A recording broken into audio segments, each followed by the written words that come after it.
Tadi saya dibisiki oleh sekjen saya, Ibu hanya dikasih waktu 20 menit. Jadi saya terus pikir kan, karena saya selalu suka maunya saya. Kalau di partai saya bisa sampai 3 jam kasih yang namanya kebangsaan dan lain sebagainya.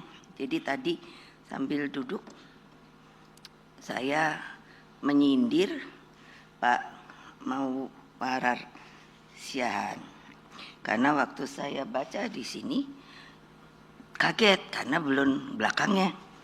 Jadi saya usul, makanya tadi Mbak MC memotong nama panjang, diganti sama M Siahaan.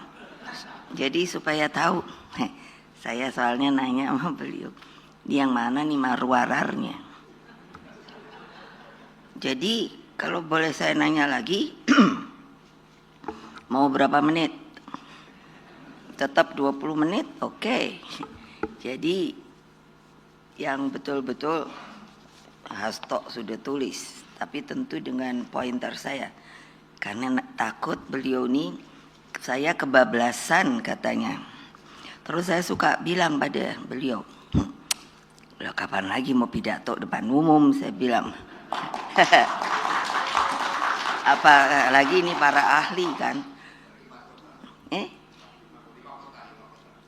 Nah itu, jadi tadi Mbak MC mohon dengan sangat, kalau mau pakai gelar saya juga, situ mesti tahu betul. Jelek-jelek, profesor saya 3, tapi tidak beli. Honoris causa saya doktor itu 10. Ini masih berapa ya? 4 atau 5 lagi ya. Karena waktu Covid kan, bukan saya mau menyombongkan diri, karena saya tadi guyon sama Pak Todung. Pak Todung. Apa tuh namanya ya, kalau bikin terus akhirnya dipakai buat serangan sendiri. Lah saya ini jelek-jelek karena dipanggil presiden, yang bikin MK, yang bikin KPK, yang memisahkan TNI Polri. Terus dipikir tuh gampang, susah loh. Mesti tanya dulu ahli hukum, mesti gimana dan sebagainya, dan banyak BNN, BMKG, supaya tahu. Jadi sekarang kan saya kok bumerang. Loh, ada toh gambar karikatur banteng gitu kan, dikeroyok berapa partai gitu kan. Antara ironis saya merasakan, tapi juga bangga. Yo, sendirian masih keren. Bapak-bapak, ibu-ibu, karena saya juga ada di BPIP, jadi saya mohon dengan sangat, memang saya berupaya melalui BPIP merubah, karena saya orangnya bukan asal-asalan. Saya cari ke arsip karena saya pernah menjadi paskibraka, dan saya ingat yang membuat lagu Indonesia Raya itu kan Bapak Wage Rudolf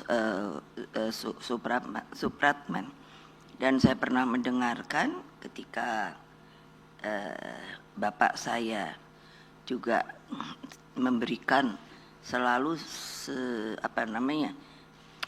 tidak langsung kepada anak-anaknya pendidikan kebangsaan. Jadi didengarkanlah itu Indonesia Raya 3 stansa.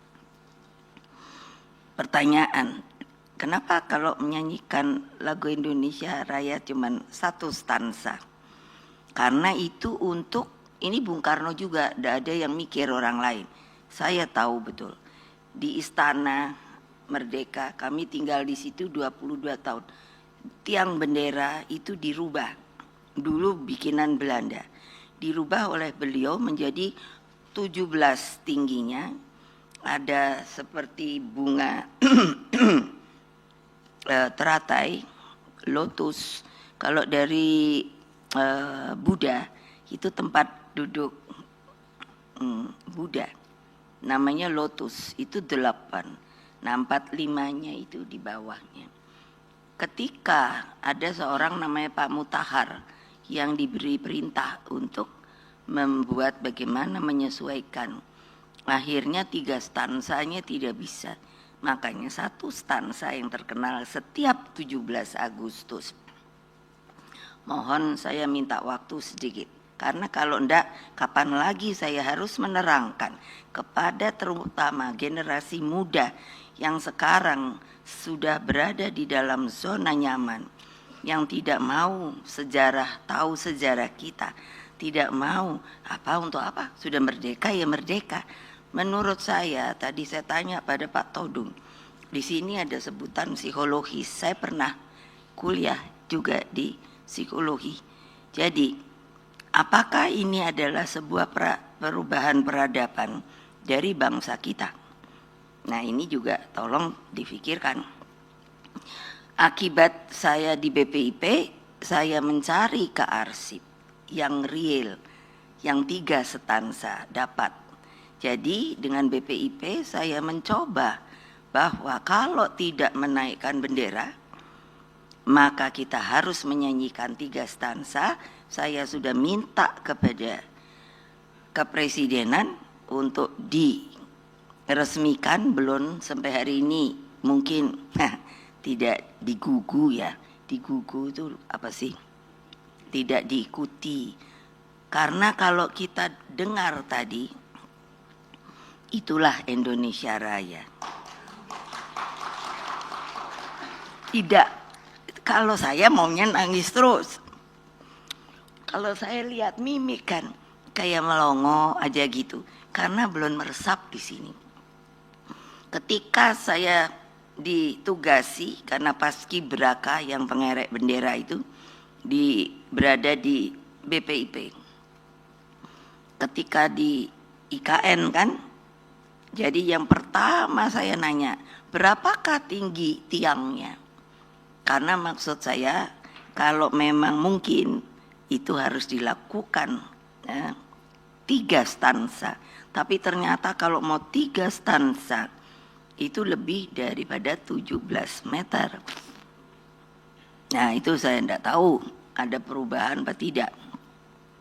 Karena kalau hanya 1 stansa, menurut saya dari sisi psikologis Pak, tidak merasuk ke dalam sanubari bangsa Indonesia sendiri, menurut saya. Karena ini katanya kan mau dibincangkan sesuai apa yang di belakang. Oleh sebab itu saya juga ingin dalam setiap acara saya berupaya, karena apapun juga, tadi Pak Todung juga sudah mengatakan mengenai Pancasila, Undang-Undang Dasar kita. Jadi saya selalu mengusulkan untuk kalau ada acara, tentu seperti ini tidak pernikahan ya, kalau saya bilang salam Pancasila, harus dijawab salam Pancasila. Karena saya merasa untuk mengingat supaya kita meskipun sudah merdeka, saya minta dari ahli-ahli sejarah, belum selesai.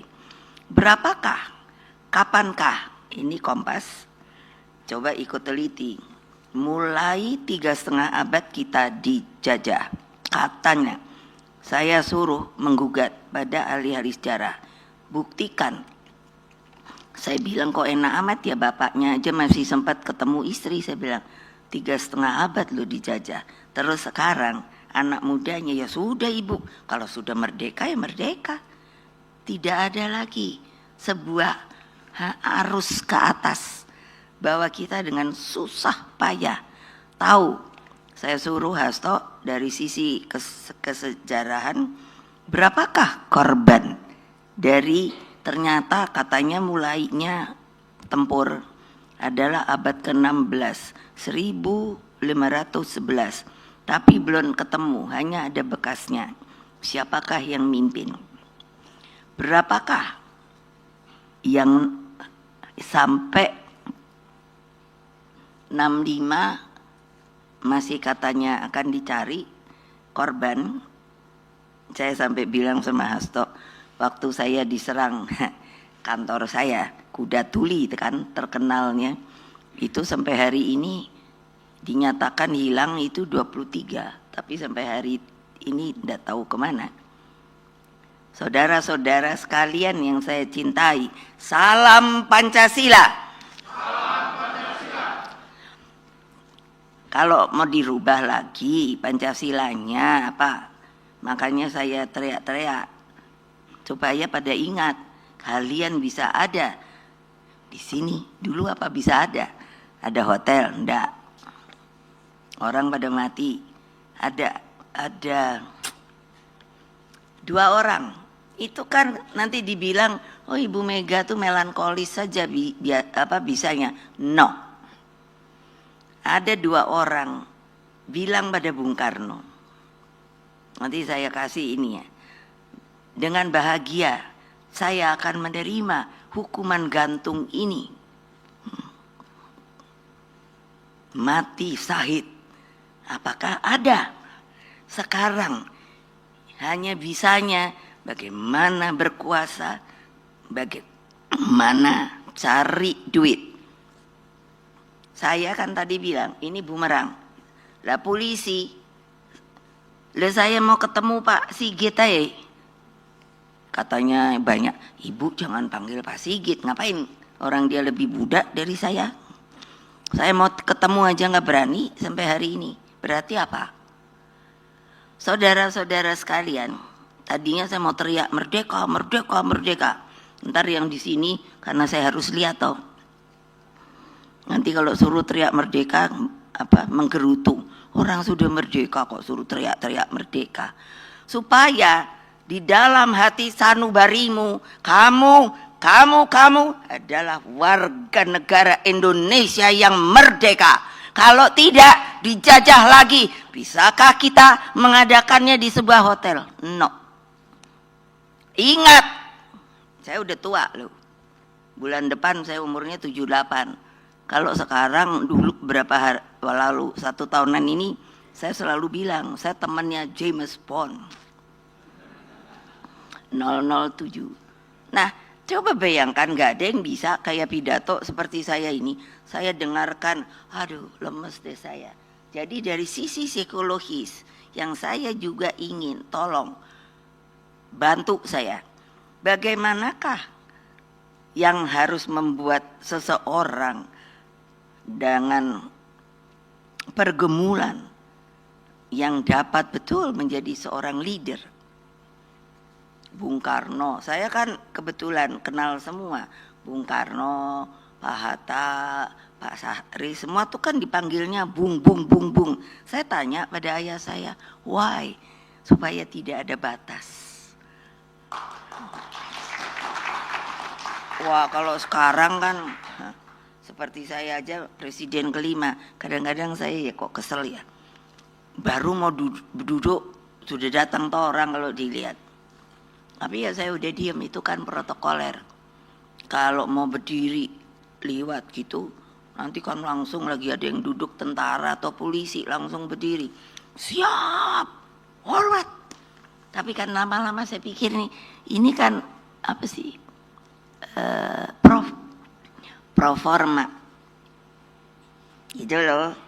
Kalau kapan-kapan diundang dong saya kalian saya ajari sampai 3 jam 4 jam sampai tinggal kalian udah kelenger apa belum lo ya. Itu ada Seno anak muda dulunya saya terus senang, aduh ada juga nih penerus. Kalau enggak tua-tua melulu gitu mau jadi apa? Pertanyaan saya untuk didengar bagi mereka yang masuk ke dalam partai, apa gunanya partai? Bung Karno mengatakan ketika beliau sudah ikut Pak Cokro, makanya baca sejarah, maka beliau bilang tidak ada bisa mengorganisir massa. Nanti kalau dibilang massa komunis, tidak. Supaya tahu juga MPR sekarang sudah mencabut tabnya yang dibikin oleh Pak Harto. Bagaimana Bung Karno itu dikatakan seperti tanda kutip pengkhianat negara. Masuk akal apa tidak? Silakan berpikir yang logik objektif. Ayah saya pada waktu itu presiden pertama, juga mungkin pertama terakhir, karena dijadikan presiden seumur hidup. Terus tab itu mengatakan Soekarno itu pengkhianat, akan seperti mengkudeta. Lalu yang dikudeta siapa? Ayo, yang dikudeta siapa? Bung Karno. Lucu tau. Itu artinya Pak Harto karena kekuasaan. Lupa dia. Yang mau dikudeta oleh siapa yang berkudeta adalah orang yang sama. Lalu dibilangnya bekerja sama partai terlarang komunis. Pertanyaan saya, kenapa Bung Karno bisa dijadikan presiden seumur hidup? Karena mana mungkin Bung Karno kalau mau cari teman yang terlarang. Pakai logika. Dan menurut saya sudah bilang bahwa semua pikirannya, idenya, dan lain sebagainya sudah bisa. Nah, tolong untuk Kompas untuk disebarluaskan kembali. Sudah bisa? Saya sudah mulai. Supaya rakyat Indonesia dimanapun kamu berada, kamu seharusnya mengetahui ide gagasan dari presiden pertama kamu yang telah dijatuhkan dengan cara yang tidak baik. Apakah, nah ini ada terusannya ke sini. Apakah yang ditulis di sini itu akan terjadi lagi? Terserah. Saya selalu bilang, kalau kalian sudah nyaman lalu takut, terserah. Saya hanya menitipkan apa kata-kata saya yang saya omongkan karena saya dapat dari Bung Karno. Gak ada Bung Karno, gak ada negeri ini. Tahu kenapa? Saya sampai bilang sama ayah saya, kesian Bung Karno, gak pernah pacaran dia. Pacarannya sama penjara. Ketika dia membuat sebuah partai pertama, kalau tidak salah itu yang kedua mungkin, tapi kalau saya ingat itu pertama, Partai Nasional Indonesia, apa hadiahnya? Keluar masuk penjara.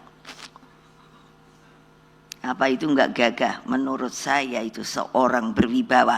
Oleh sebab itu Pak Todung dan lain sebagainya, tolong pikirin, bantu saya. Untuk menjadi seorang presiden di Republik Indonesia ini ternyata tidak mudah. Selain harus pintar, visioner, penuh yang namanya ide, tapi juga cinta pada negerinya. Saya ini sampai bingung. Lah saya iki apa yo salahe? Kan gitu toh, sebagai manusia biasa. Saya nanya, ngomong maunya sama Kapolri. Loh, saya warga negara enggak? Saya kan gitu. Ada, boleh deh cari tayangannya, terbuka. Karena katanya saya mengintimidasi Kapolri. Yeah. No iya, saya kalau ngomong emang gini, tapi cespleng gitu loh. Artinya enggak manis-manis, enggak dak gitu. Kenapa? Loh itu kebenaran. Orang kan sekarang senangnya poles-poles. Saya enggak, karena bukan buat saya. Bagi diri saya sudah selesai. Ini bangsa dan negara saya, titipan dari bapak saya. Nah, jadi omongan saya enggak mau didengarkan enggak apa-apa. Tapi kalau tidak didengarkan, saya yakin Indonesia akan menjadi dikuasai lagi oleh siapa? Dipikir penjajah nggak ada, masih tetap ada. Tapi tidak dengan cara dulu. Pasti bisa dengan teknologi dan lain sebagainya. Silakan, mau jadi orang dijajah, saya ndak mau. Saya bilang sama anak cucu saya, jangan sekali-kali mau dijajah kembali. Kita adalah negara di antara negara di dunia, negara yang merdeka. Lah, tepuk tangan aja kan kelihatan loh nggak meriah. Itu menunjukkan di sininya loh. Betul. Jangan lupa, saya bilang saya pernah kuliah di psikologi. Kalau saya lagi gini, itu saya lihat, saya kritik makanya Mbak untuk membetulkan. Bukan begitu, lebih baik ya Ibu Megawati aja. Saya nih lihat semua, mana yang mengikuti saya, mana yang lagi mikir pacaran. Begitu didikan saya. Jadi suruh apa kalau saya sebagai keynote? Ibu-ibu gitu.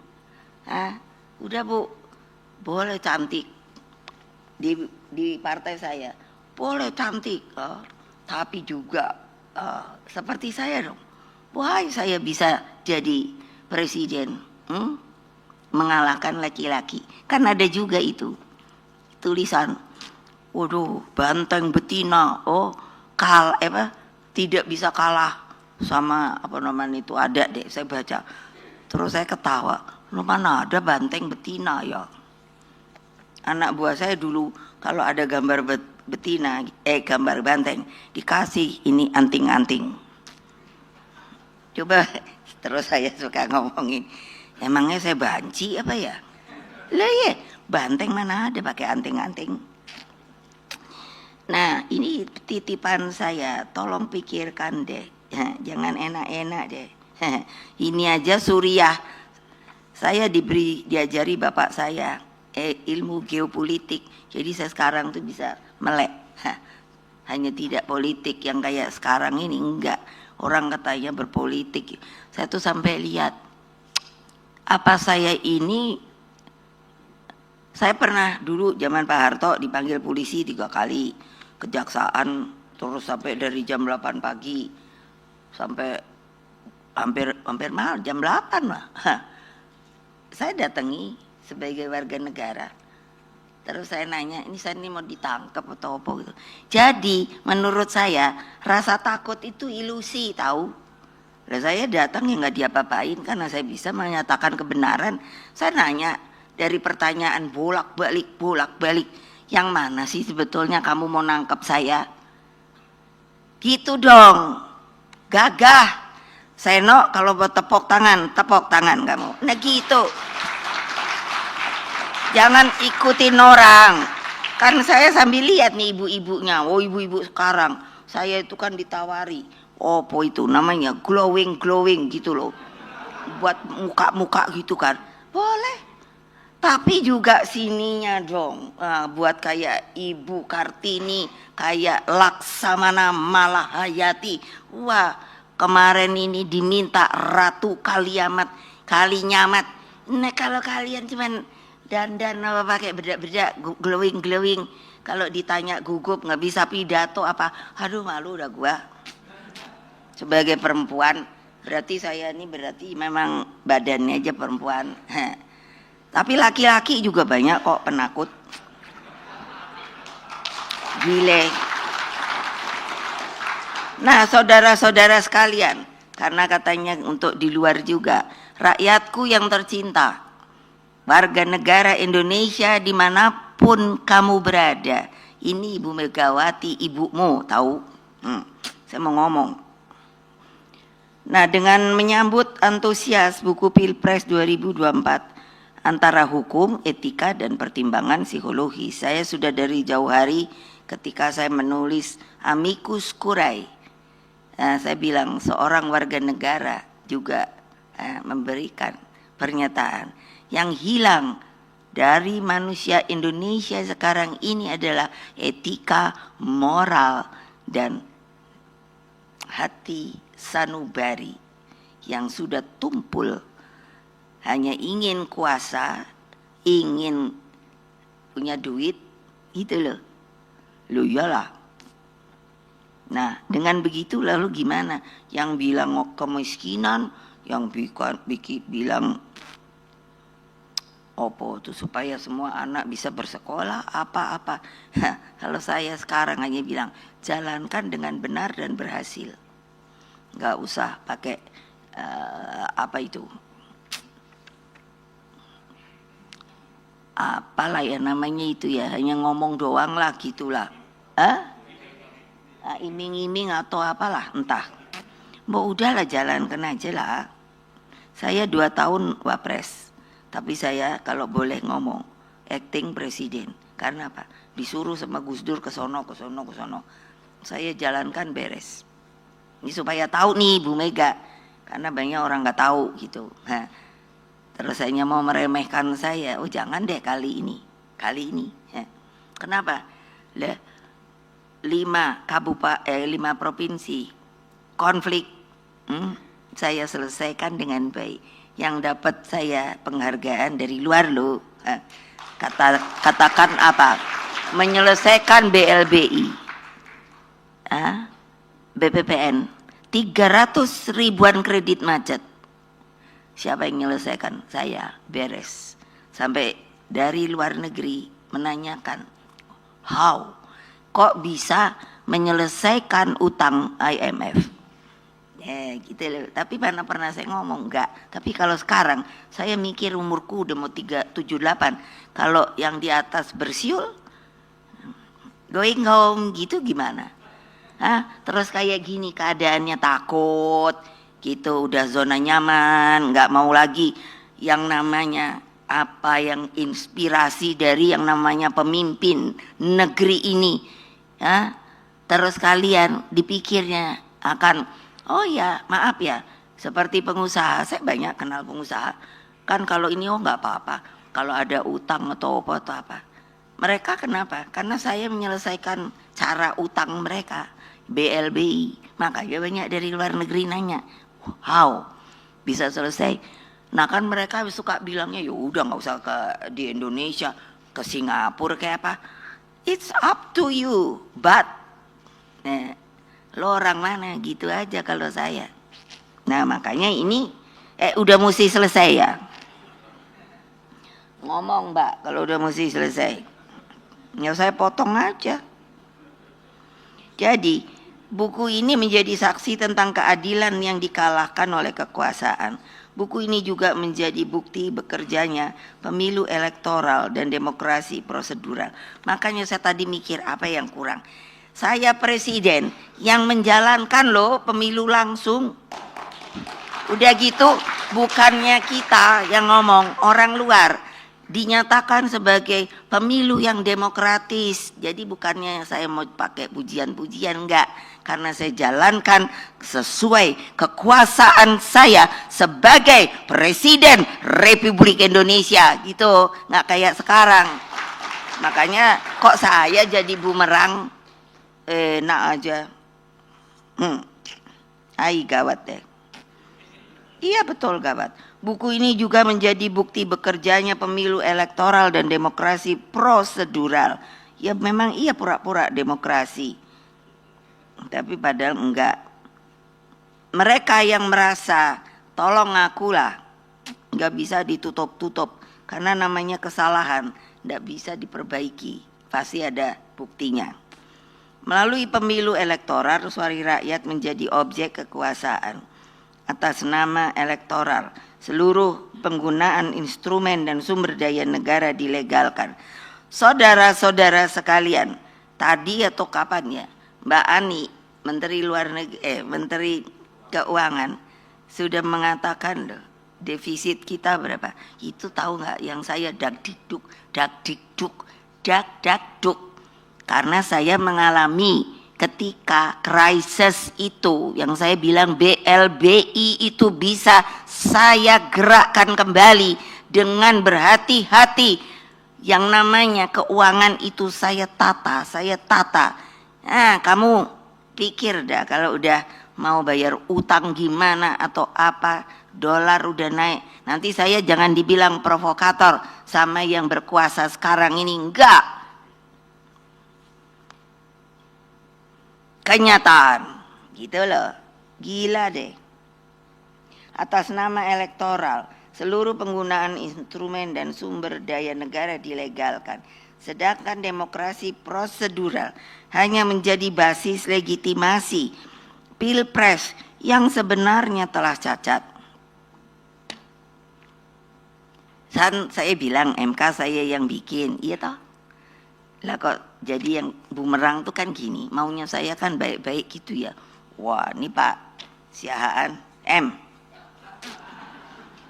Mbok juga punya gitu loh, yang namanya Masa nggak malu ya yang namanya itu opo Hakim MK.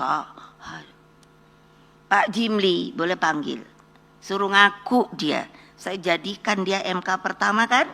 Saya Presiden Republik Indonesia sampai saya nyari sendiri gedung untuk melihat MK itu, Mahkamah Konstitusi itu berwibawa di dalam ring 1 loh, di daerah jalan opo kuwi. Nah itu saya yang nyari. Pak Jimli, kamu jadi jaga ini supaya tetap berwibawa. Hai, sekarang melehek. Bilang, udah ada, kalau jadi hakim jangan dah terima duit. No, pada diem tau, nggak berani gitu. Mbok bilang, iya itu bener bu gitu. Pada diem, lihat takut. Yo, saya ngomong bener. Loh, padahal saya bilang itu Pak Jimli suruh panggil. Oh iya mbak gitu, iya loh, udah keren loh kamu. Kenapa sih dibikin MK? Karena waktu itu saya tetap minta reformasi. Bahwa MPR itu jangan diturunkan kayak sekarang. Tapi pada nggak mau, nggak tahu kenapa. Saya bilang itu tentu harus menjadi tertinggi, gitu loh. Majelis Permusyawaratan Rakyat. Jadi makanya jangan pakai pendek-pendek itu. Beda dengan Dewan Perwakilan Rakyat. Majelis aja kan berkerasa gitu. Wah ini pasti orangnya tuh, wah saya mikirnya gitu. Dan itu urusan ketatanegaraan gitu maunya saya. Nggak ada ya sudah. Mahkamah Konstitusi ya kayak gitu juga gitu. Nanti kalau ada yang mau ini komplain, terus saya mau ditangkap sama polisi, nah saya akan suruh anak buah saya ikut. Ketika saya dulu dipanggil ke kejaksaan, mereka pada nungguin saya, diam kamu di kejaksaan. Kalau nanti ternyata ibu mau dihukum, baru kita lawan. Lawan loh. Demi apa? Konstitusi yang sekarang sudah dijelek-jelekkan, tapi nggak ada yang berani ngomong. Gitu. Emangnya presiden dibikin oleh siapa sih? Ayo saya nanya, jawab kalau berani. Ya makanya gitu loh. Makanya intervensi keputusan MK nomor 90 telah dicatat sejarah sebagai palu godam yang meruntuhkan marwah Mahkamah Konstitusi.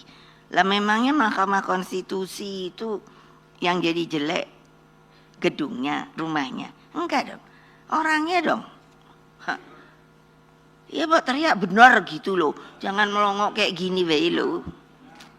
Karena apa? Dalam batin kalian ini sedang saya apa? Di ilmu psikologi ada namanya menembus jiwa orang. Untuk apa? Terbuka wacana berpikirnya supaya rasa takut yang saya bilang ilusi itu enggak ada. Kenapa? Emangnya terus mau ditangkap? Saya bilang kok sama anak buah aku enggak usah takut. Kalau kalian ditangkap aku datang kok. Loh iyalah, masa hanya perlu dengan saya, dirimu juga harus berani dong. Demi apa? Bangsa dan negara. Kayak apa nanti? Saya mikir, siapa Pak Sopo tuh ya, yang bilang dampaknya ini bisa 5 kali pemilu. Terus saya kan mikir, ya kalau presidennya sama 10 tahun, jadi 3 presiden, gitu kan? Udah kalau enggak, sekarang aja semua orang yang berkuasa apa yang udah baik nggak diteruskan. Itu yang saya pernah ngomong, poco. Kalau udah baik tapi orang lain yang enggak, ini ganti lagi. Ini aja saya, ini Ibu Bintang saya bawa, saya drill terus sebagai perempuan. Kamu mesti hebat. Kalau saya udah nggak ada, siapa ganti perempuan yang bahkan menjadi hebat? Makanya saya bawa aja kemana-mana. Maksud saya apa? Loh, kok enak amat? Hanya untuk menunjukkan ini adalah hasilnya saya. Gitu loh sekarang. Tuh kayak gimana tuh Pak Todung? Dari ilmu psikologi. Makanya saya bilang, please sekarang harus dibuat sebuah kriteria yang namanya seseorang kalau mau jadi presiden bukan hanya punya partai aja. Saya nggak tahu, mesti dipikirin bareng-bareng. Supaya apa? Jadi 10 tahun 10 tahun, tapi buktinya dar 10 tahun. Gitu loh. Hai, gawat deh. Republik ini nggak ngeket. Nah ini, hai, Pancasila dan konstitusi tidak mengenal keadilan elektoral. Itu udah namanya Pancasila, boleh sebut aja deh. Keadilan ya keadilan, gitu loh. Itu yang nggak ada dalam pikiran orang sekarang. Semua mau naik pangkat supaya gimana ya? Oh ya, harus nurut sama orang berkuasanya supaya dapat reward. Setelah itu di situ kan supaya gampang ya tempat itu, bahwa ada duitnya apa enggak. Kenapa saya bisa tahu seperti itu? Pengalaman. Saya ini multi pengalaman untuk republik ini loh. Jadi saya tahu orang ini kayak gini, oh orang ini kayak gini. Hai, gawat loh. Keadilan ya keadilan, tidak ada makna atau tafsir lain. Keadilan lahir dari pemikiran jernih, hati yang bersih dan lepas bebas dari segala bentuk kepentingan. Jadi harus juga selesai sama diri. Lucu gak? Boleh dah saya ngadu. Jadi saya tuh mikir, oh kayak gitu saya tadinya nggak tahu. Saya disuruh pegang, namanya juga BRIN, Badan Riset Inovasi Nasional. Tadinya saya pikir kalau gitu gaji saya 2 dong gitu. Nggak taunya cuma 1, coba. Ya, aku bilang, jadi saya ini nggak ada gaji, kata Mbak Ani, karena Mbak Ani juga ex officio masuk. Nggak ada Mbak, kalau lagi berdua, kenapa nggak ada? Lah terus saya nganggur gratisan, ya gitu. Wah kalau gitu mau ngomong dah, aku mau ini apa namanya resign gitu kan. Nggak boleh, tapi nggak boleh gaji. Yang lebih lucu supaya tahu, saya wapres presiden, terus kan nanya ya otomatis pensiun wapres sama presiden itu ngambil di mana gitu kan, karena saya kan nggak pernah ngurusin. Terus dari seknek, ibu harus milih, maksudnya iya karena pensiun tuh 1 loh, jadi saya selama wapres itu loh terserah ibu mau yang mana. Ya saya juga mikir dong, nggak taunya antara wapres sama pensiun presiden bedanya cuma sauplek. Nah lo jangan ketawa, lo biar tahu kalau jadi presiden dipikir enak, bener gak? Terus gaya ibu nanti, bukan saya aja, semua presiden. Nah kayak sekarang lucu lagi supaya tahu nggak, bapak saya presiden pertama Republik Indonesia, pahlawan nasional, proklamator, bapak bangsa, nggak punya rumah, tahu nggak? Rumah dari pemerintah, ini lagi diurus nih. Aku bilang gile deh Indonesia nih, keren tau. Jadi nggak punya, jadi kan saya lagi mesti ngurus lagi. Udah gitu bu ya kasihin aja gitu. Ini juga presiden gitu. Gitu aja ngurus aja. Segala semua jadi birokrasi itu mungkin panjangnya berapa kilometer. Lo ya dong, itu hak. Betul apa tidak? Awas lo ya kalau nggak teriak-teriak. Nanti hak kamu pula saya buang. Gitu. Lo ya lucu deh. Yang jadi sekarang aduh capek banget sih. Udah nggak, tapi itu udah dicabut, sekarang mesti ngurusin rumah lah, gaji nggak pernah diberikan ternyata, karena waktu itu ada tap itu bahwa Bung Karno adalah pengkhianat bangsa, bre. Aku bilang pada gila deh nih orang. Apa sih sebenarnya orang udah tahu Bung Karno itu buat negara ini kalau nggak keluar masuk, yang saya bilang dia nggak pacaran masa mudanya. Kasihan banget deh bapak saya. Nah jadi mesti gimana dong? Jadi keadilan lahir dari pemikiran jernih, hati yang bersih dan lepas bebas dari segala bentuk kepentingan. Frasa pertama dalam setiap keputusan hakim selalu diawali dengan demi keadilan berdasarkan ketuhanan yang Maha Esa. Lah saya tuh yang suka mikiri tau, dia tuh ngomong kosong doang apa biaya. Lah saya aja juga disumpah, sumpah dengan yang namanya apa toh, satu lagi, kalau kita sumpah sama janji jabatan itu lebih ringan janji jabatan. Tapi kalau sumpah kan pakai Al-Qur'an lah. Sinilah. Kalau dari Hindu ada apalah, dari Kristen lupa ya. Masya Allah. Hah? Sampai saya kepingin tuh datengin tuh Pak hakim-hakim. Lo jangan jadi hakim lo. Kalau rasa kemanusiaan kalian gak ada, nah, enak aja ketok, dok. Terus kayak keren gitu, enggak lah. Tulis tuh, bilangin tuh sama segala hakim. Loh, suruh ngomongnya gini, presiden kelima ngomong gitu, yang bikin MK. Nah itu Pak nggak bumerang sama saya. Maaf ya, saya sebut nama. Saya waktu sopo namanya itu. Pak sopo? Usman siapa namanya? Lah ya, kan saya juga bingung ya. Ngapain dia yang jadi? Sopo dia? Saya belum tahu loh. Saya nggak ngurusin kan. Tapi kan saya kalau lagi kepingin tahu pasti berhasil. Dibilang, oh beliau begini. Terus saya pikir, ya saya rasanya, tahu deh. Yang namanya hakim-hakim MK yang senior, yang bagus. Saya garuk-garuk kepala. Nah setelah tahu latar belakangnya, saya mulai mikir, ini ada opo toyo. Nah itulah yang saya sebut. Tuh, MK nomor 90. Ini Tan, lah kok gitu loh. Gimana sih? Mbok ya gagah gitu loh. Sampai ingat yang nyariin gedungnya.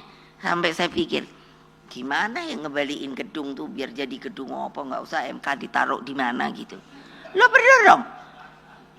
Capek presiden masa nyariin gedung. Kan udah aja suruh sopo kayak seknek ke opo. Seknek aja tahu nggak? Tadinya entah mau ditaruh di mana. Saya bilang, enak aja. Ini lembaga yang bermartabat loh. Aku bilang, iya. Nanti aku mau ketemu bilang sama Bang Jimli, bilangin tuh sama warganya, jangan gitu dong. Ayo kalau udah diambil lagi gedung MK mau apa ayo? Ya ketawa lah Pak. Lo ya, betul dong. Kita ini mesti punya martabat tuh, udah dijadikan sebuah pengadilan kan, betul nggak? Iya, dengan palu yang kayaknya keren gitu. Dulu tahu nggak, saking saya mikirnya MK gitu ya, jadi kan wah gitu. Palunya, tak untung nggak jadi. Mau saya lapis emas tahu nggak? Bener loh. Wow, supaya lain sama yang lain pengadilan kan. Aduh, untung nggak.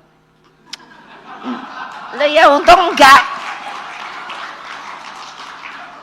Benar loh, saking saya tuh kayak bapak saya tuh kan seniman, kita tuh jadi kecipratan lah. Jadi kan maunya keren-keren gitu. Hai, aku lihat terus saya menyesali nasibku sendiri. Ngapain gua digituin ya? Padahal gua bikin keren-keren loh. Nggak ada yang nolongin saya. Semua bungkem. Kalau saya bilang sama Pak Ahok, dulu kan dia tuh cerewet banget. Makanya lu jadi masuk penjara, tahu? Gue bilang. Gara-gara, jadi kalau ketemu saya, sampai hari ini kan ngikut di partai. Kalau ketemu saya, Ibu, gitu loh, saya itu sebelum, karena saya selalu kalau dulu langsung gini. Saya suruh pakai selotip supaya jangan banyak ngomong gitu. Terus kalau sekarang kebiasaan, jadi kalau ngelihat saya langsung ya gitu saya. Gila nggak? Ada orang bagus-bagus digituin. Gila dah. Saya nggak takut. Saya begitu. Tadinya mau dimasukkan tahanan mana? Nih supaya saya nggak semuanya ini. Supaya tahu deh. Ini republik kita tahu, bukan republiknya seseorang. Waktu Pak Ahok, lah saya bilang orang nggak salah. Ternyata kan benar dipotong-potong sama namanya Buniani. Dia pula masuk ketahanan. Iya. Terus wah, yang namanya Kak Hakim.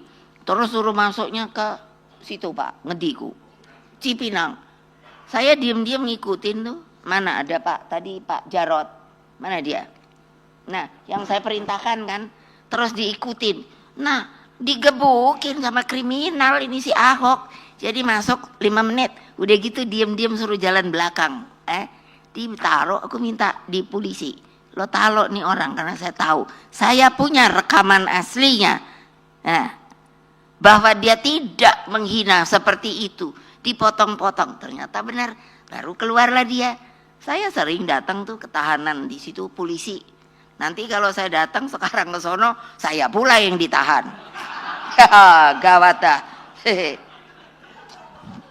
Lah ya benar nggak? Kan namanya apa? Sukarela.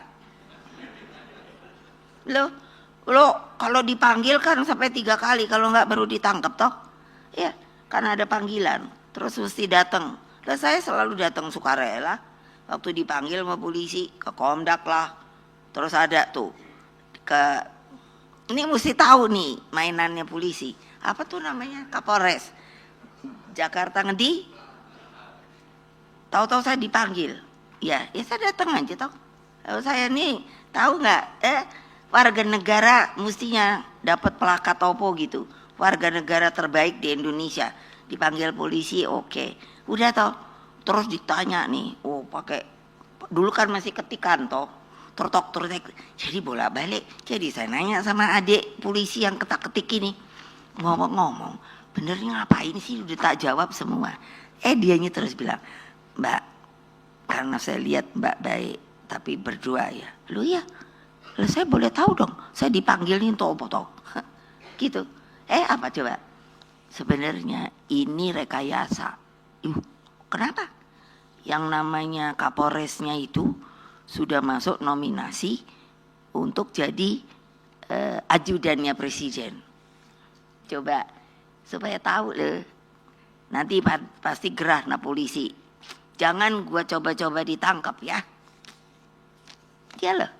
Masa gitu zaman saya tuh masih PDI-an. Itu. Terus yang saya seneng apa? Karena saya warga negara yang aturan. Jadi presiden kan? Iya. Yang namanya Kapolres itu jadi Kapolda di mana lah, entahlah, lupa. Saya presiden tuh. Waktu baru berhenti pesawatnya tak lihat. Itu kan yang waktu itu batin saya. Itu kan yang waktu meriksa saya. Terus aku bilang keren gitu kan. Iya dong, turun toh. Kan apa tuh jajaran apa namanya? Itu kan saya kalau udah ibu paling bodoh kalau udah singkatan-singkatan, karena udah saya pikir otakku yang pinter masa penuh dengan singkatan, jadi males. Jadi saya suka nanya ini yang apaan itu toh gitu, itu ini gitu panjangnya gitu ya. Terus bener kan, keren dong, turun dong Presiden Republik Indonesia kelima. Dia katanya kayak kelihatan kayak udah bingung kan. Kapolda kan semua gubernur gini salaman sama gua. Saya terus pikir, aku salamin apa enggak ya? Gitu kan. Loh iya dong.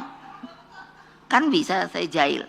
Tapi saya pikir kasihan nih Kapolda kan. Belum tentu semua orang tahu. Salaman. Apa kabar Pak? Keren tau.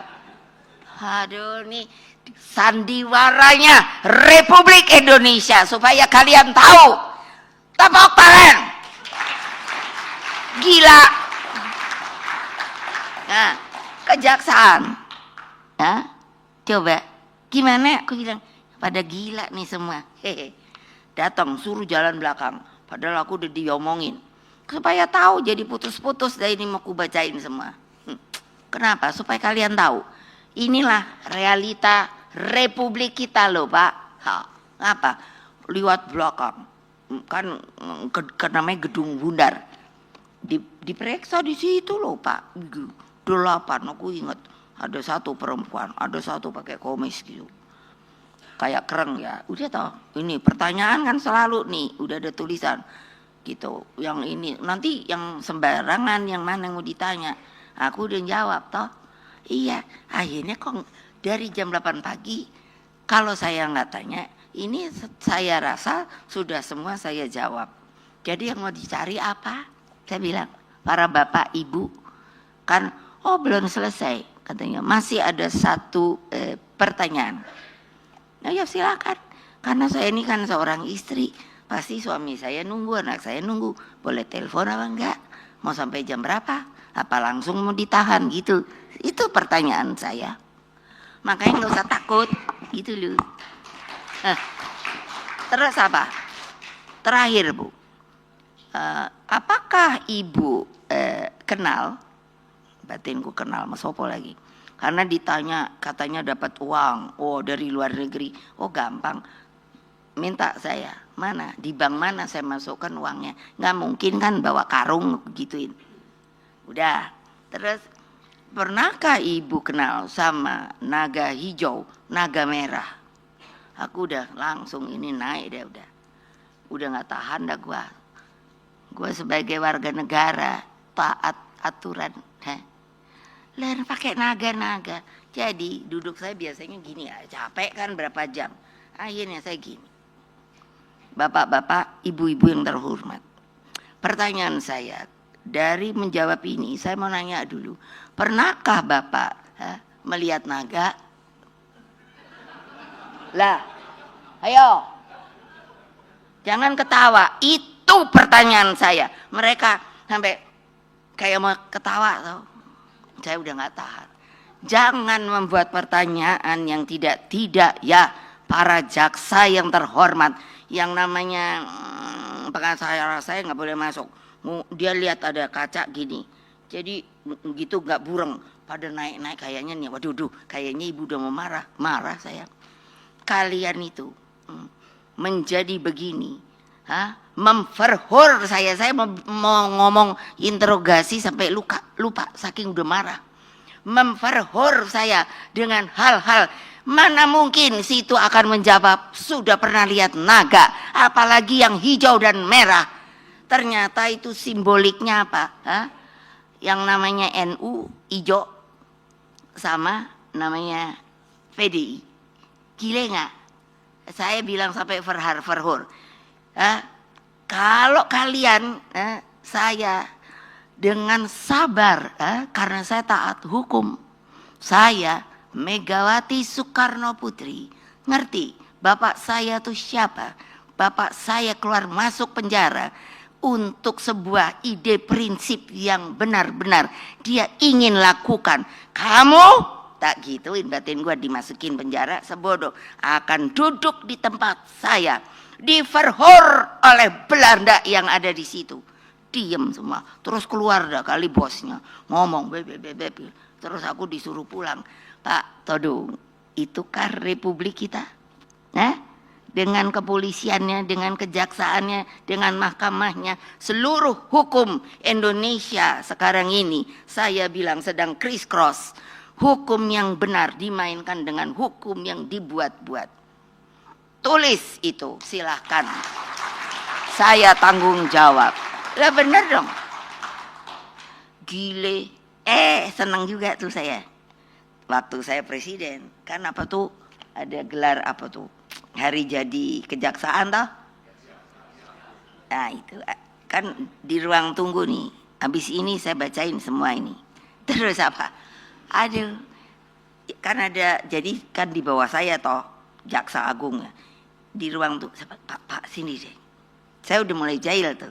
Pak, dulu yang meriksa saya ada di lapangan nggak? Masa toto pucat langsung bilang siap perintah ibu. Aku nanya kok Pak, kok siap perintah? Ada, mau ibu apakan? Loh ya enggak, orang aku nanya ada di lapangan enggak? Ada ibu, gitu kan. Dalam batin saya, hore, lo hormat sama gua karena kan irup. Dia dong inspektur upacara. Ya bener dah nggak tahu. Untung saya nggak tahu namanya. Hai, seneng dah gua. Ya kan semuanya hormat, gitu-gitu kan. Wah kan presiden kan dihormati. Dalam batin, syukurin dah lo. Lo iya dong, enak aja.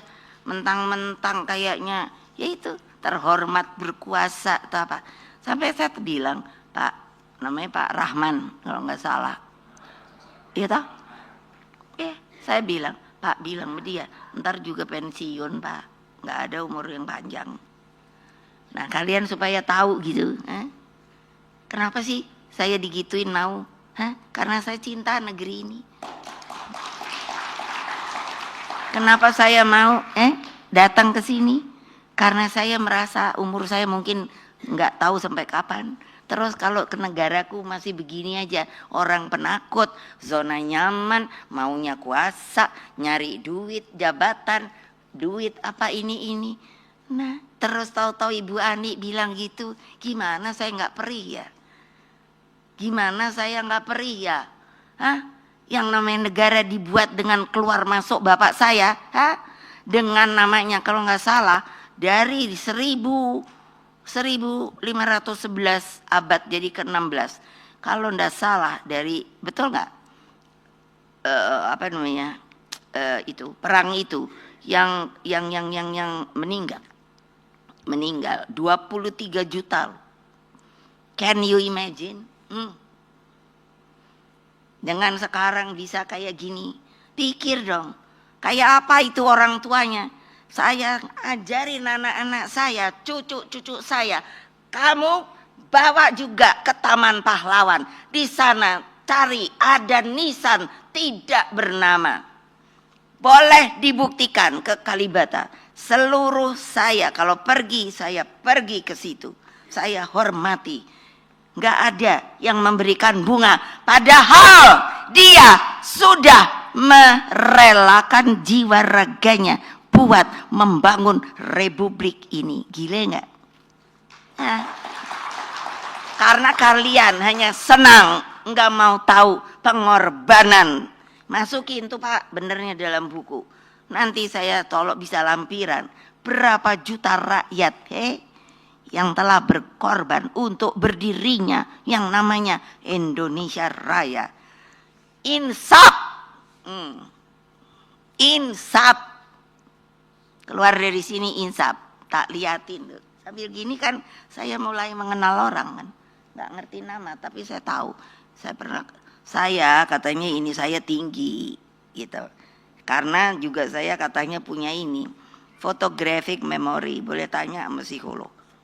Jadi saya tuh suka gini tuh lihat teret gitu. Bukan niat apa-apa, cuma saya ingat gitu. Saya pernah ketemu orang ini gitu. Itu kelebihan saya, makanya kenapa saya diberikan sampai gitu gelar-gelar. Saya suka nanya, nanti kalau saya dipikir saya beli gimana? Yang ngasih ini, saya suka tanya sama yang ngasih, ya tidaklah. Ini semuanya otentik. Gitu. Nah, gitu.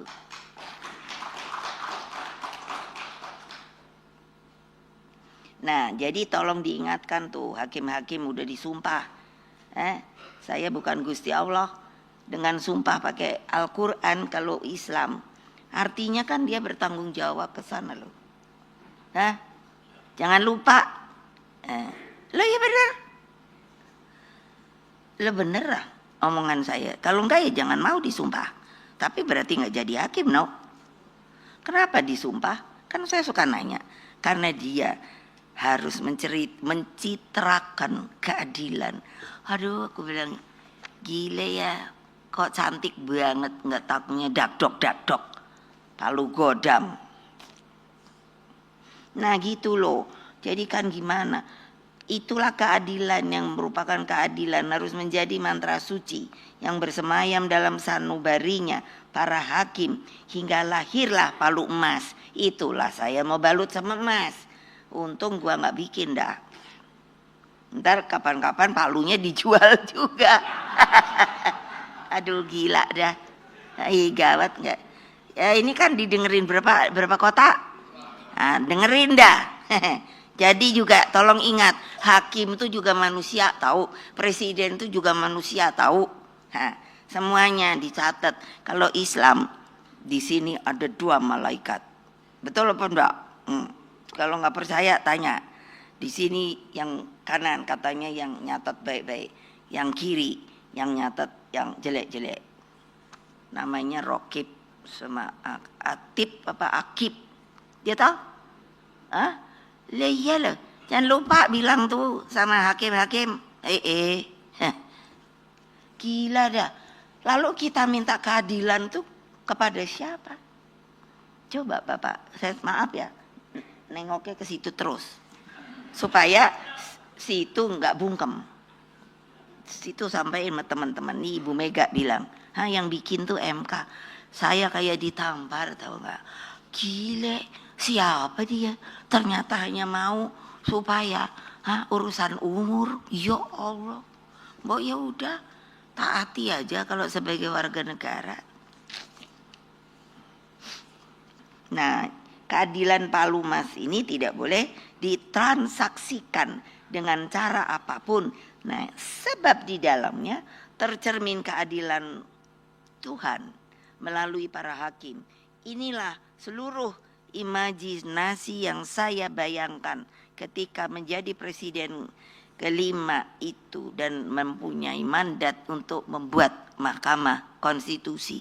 Tadinya kan saya pikir, enak banget yang jadi hakim ya. Itu apa? Ketoknya itu sepertinya dari dia keadilan itu. Tadinya saya nggak mau, tapi kan amanat sebagai presiden, ya tak bikinlah. MK tidak hanya menjadi benteng konstitusi dan demokrasi. Roh kelahiran MK menempatkan para hakim MK sebagai simbol keadilan itu sendiri. Dan inilah makna sikap yang sudah tidak ada kenegarawan hakim MK. Kehadiran MK sangatlah penting guna menyempurnakan sistem politik Indonesia. Sebab sejarah mencatat ketika demokrasi hanya dipimpin oleh kekuasaan pada masa Orde Baru, maka yang terjadi adalah rekayasa selalu pemilu. Karena itulah MK menjadi penjaga terakhir demokrasi melalui kewenangannya menyelesaikan sengketa pemilu. Nah ini kayak gini aja. Aku udah dudak diduk. Lihat, orang udah diumumkan. Jadi untuk apa ada KPU? Udah diumumkan masih ada yang mau ngomong. Enggak sah. Aduh, heran deh. Kekuasaan otoriter Orde Baru telah melahirkan krisis multidimensi tahun 1997. Itulah ketika saya jadi wapres itu. Makanya saya ketiban, saya bilang itu sampah. Sendi-sendi bernegara rusak akibat tiadanya kemerdekaan rakyat untuk berserikat, berkumpul dan mengeluarkan pendapat. Krisis berhasil saya selesaikan melalui proses saya menjadi presiden sampai tahun 2004. Dalam kehidupan demokrasi saat itu, kita melangkah lebih maju dengan menempatkan kedaulatan rakyat dalam pemilu. Seperti tadi yang saya katakan, itu dinyatakannya sebagai pemilu yang paling demokratis, bukan orang sini, orang luar. Hadirin sekalian, kalau Mbak saya mesti selesai ngomong ya. Sistem demokrasi memerlukan topangan sistem hukum. Sistem hukum mencakup peraturan perundang-undangan. Pertanyaan saya, banyak perundangan itu yang sudah bagus. Tapi kan pelaksananya tetap manusia, institusi dan aparat penegak hukum, budaya hukum dan tertib hukum. Beberapa pakar hukum dan tokoh masyarakat sipil nongol dah. Seperti Profesor Mahfud. Pak, iya. Saya baru mau ngomong ini. Tahu-tahu saya lihat dia nongol. Profesor Todung Mulya Lubis, Profesor Sulistiowati dan Dr.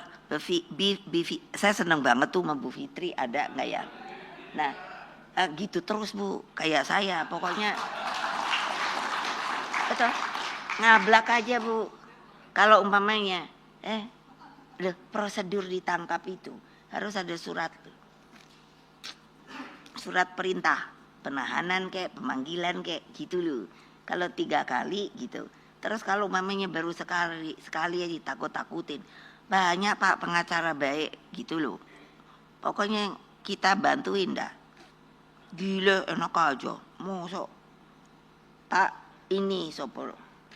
Pak Usman Hamid dan lain-lain banyak banget telah mengingatkan bahaya rule of law. Yang kini berganti menjadi rule by law. Gitu loh. Komisi pemberantasan korupsi KPK misalnya, yang seharusnya bersifat independen dan telah saya dirikan sebagai garda terdepan pemberantasan korupsi dalam praktek sering terlepas dari berbagai campur tangan kepentingan kekuasaan. Demikian Polri. Pak Polri, dengerin ya. Lihat yang bawah-bawah gitu loh, kan suka kasihan saya lihat, udah capek loh. Seperti ketika saya tunggu dulu, konflik di Papua itu, mau rakyat di sana itu kan mau nyerang itu apa namanya, Freeport. Jadi saya kan disuruh ke sana gitu loh. Terus yang kasihan apa? Masa itu kan ada Pak Teis ya, iya. Padahal dia itu ada 4 orang. Jadi saya menyimpang lagi karena terus ingat supaya tahu. Ada 4 orang. Pak Frans Kaisepo, Pak kok bisa lupa, Pak Teis, ada 2 lagi. Tadi kemarin udah ingat, sekarang lupa lagi. Yang menjadi penggerak yang disuruh oleh Presiden Soekarno mematangkan untuk perebutan Irian Barat. Lah, tapi yang anehnya gak ada loh jenderal itu yang ditangkap. Selalu kan kerocok yang ditangkap. Iya loh, karena alasannya dia yang melakukan dan itu salah perintah. Kesel saya. Masa gitu? Hanya dengan, ya terang dong, dianya menjalankan perintah. Kalau nggak jalanin perintah, diturunin pangkat. Makanya aku panggil, Polri, aku ini yang bikin kamu Polri, ini aja saya suruh, fraksi saya. Coba sih pingin tahu reaksinya. Nanti kalau kayak gini terus udah masukin ke Mendagri. Gelisah toh? Gelisah toh? Nah, udah pada minta, udah tetap aja Polri ya Polri. Gimana saya nggak segini? Biarin tuh, jangan dipotong ya kalau gini ya saya. Sama TV tuh. Ya gila dong. Gimana sih maunya? Coba pikirkan. Ya, coba. Saya akan lihat. Kok pangkatnya apa yuk? Apa ya, saya ini suka lupa pangkat pula. Kalau kombes itu kan koyok kolonel ya. Nah kalau apa gitu ya? Enggak, bawah lagi. Apa? Orang polisi loh. Bukan, kalau polsek itu apa? Kira-kira? AKBP. AKP. Jadi kalau diinikan sama TNI itu apa itu? Lah ya, paling enggak kan terus yang dihukum kapten sama prajurit. Jadi saya kan liatin nih, lah kemana ya? Itunya jenderal nih. Ayo coba cari data. Di dalam ini persoalan, pasti yang dihukum nggak dipecat itu para jenderal loh. Saya kan pernah presiden toh. Loh. Jadi lah kok kesalahan ditimpakan kepada anak buah? Padahal anak buah kalau enggak menurut perintah udah pasti out. Maksudnya diturunkan atau di apa. Selalu bilang, ya itu makanya saya kalau saya dapat penjaga, mana dia tuh orangnya. Nah tuh ada 2 orang gitu. Gitu toh. Nanti kalau mamanya lengah udah dibilang katanya salah. Terus hanya siap. Jadi kalau mereka saya suruh gitu, terus langsung siap ibu. Tar dulu, kamu siap bego atau siap ngerti? Bener, boleh nanya mereka. Tapi aneh, kok senang ngikut saya? Nggak ada kalau saya suruh kamu pergi ya supaya naik pangkat sekolah, nggak ada yang mau. Apa sih? Ini loh. Saya marah tapi saya pelihara mereka. Nih. Boleh tanya kalau nggak percaya. Kalau sakit, aku yang bayar. Apa sih? Aku nyari, coba bisa nolong saya enggak? Bonding. Anak buah saya tuh kalau saya bilang bonding, gitu udah ngerti. Saya sendiri bingung, bukan bahasa Indonesia. Maksudnya meresap gitu. Coba dong tolongin gitu loh. Sebetulnya kayak karena ada ya pengadilan militer yo. Ya toh. Lu kok kayak nggak ada mandul yo? Nggak ada tuh. Atau karena sekarang keadaannya lagi nggak ada perang gitu saya pikir. Lah, tapi karena ada. Masa ini kalau yang kami di TSM gitu. Apa namanya TSM toh? Tuh kan. Nah, bego toh. Terstruktur sistematis. Iya. Iya masif. Tapi nggak ada yang berani ngomong. Lah kalau saya kan nenteng aja. Emangnya Gia? Nanti terus dibilang ibu tuh bohong. Mau bukti gitu baik. Hah? Struktur PDI Perjuangan itu sampai punya ISO 3 loh. Artinya apa? Berjalan dengan baik. Itu. Nah saya tadinya aja nggak ngerti ISO itu apa. Saya pikir itu buat perusahaan. Iya betul. Tanya Hasso Toto datang bawa surat. Ada dari ISO Bu, ingin tahu manajemen partai. Saya sampai tanya sama Pak Lauli.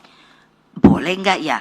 Ntar Toto salah pula. Karena pikiran saya hanya buat pengusaha. Lauli bingung pula.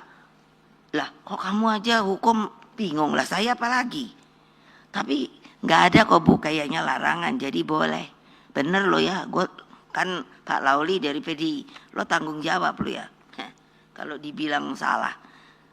Kenapa? Itulah. Jadi jangan kalau ibu tuh diem, dianggapnya nggak ngerti. Hanya saya cinta negeri, nggak kubuka. Klek. Hasil-hasil itu gitu. Gawat deh. Nah ini Said, nah ini di sini karena sudah dibuka. Nah Polri, Kejaksaan, MK, MA ternyata nasibnya tidak jauh berbeda. Bahkan Polri dari berbagai laporan yang ada sampai terlibat secara institusional dalam pemilu dan terbukti telah melakukan rekayasa hukum sebagaimana tercermin dalam kasus Sambo. Saya waktu kasus Sambo, saya kan udah curiga. Gila deh. Saya tahu forensik, makanya kan aneh toh ya, kok Bu Mega tahu segala forensik lah, opo gitu. Saya bilang ini pasti ada pemalsuan. Saya bertanya pada waktu itu ada orang Polri suruh saya nanya gini, betulkah katanya ada pelecehan? Harusnya forensiknya ada, mana? Ayo, ya tinggal situlah yang ngomongin. Polisinya harus bilang nggak ada loh, itu loh. Jadi gimana dong? Terus yang ini ternyata itu salah satu anggota Paskibraka itu yang itu aku bilang itu anak yang Gama itu loh. Ini kan kasus, saya langsung suruh yang namanya dari BPIP temui keluarganya, tanyakan yang sebenarnya apa yang direkayasa. Masa gini? Kita langsung nggak berani gitu. Saya berkali-kali mengatakan saya bukan provokator. Kalau provokator itu banyak tanpa bukti, cuman ngomong doang. Inilah yang saya khawatirkan, bahwa tanpa sistem hukum yang berkeadilan, Indonesia akan selalu berada dalam jalan kegelapan.